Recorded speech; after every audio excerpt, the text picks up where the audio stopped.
alaykum mehribon insonlar. Sizlarni bir kichik qizalog'imiz 4 yoshli Soliha uchun yordam so'rayapmiz.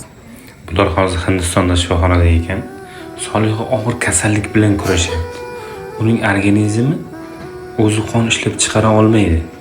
Shu sababdan 3 yildan beri doim donor qoniga muhtoj.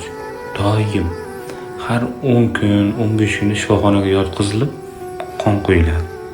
Eng og'irig'i shundaki, qon quyilgandan keyin Soliha har kuni 12 soat davomida maxsus osmoko'l quyib qo'yiladi.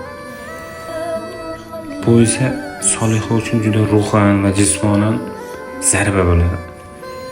Balki ota-onasi uchun ham juda katta sinovdir.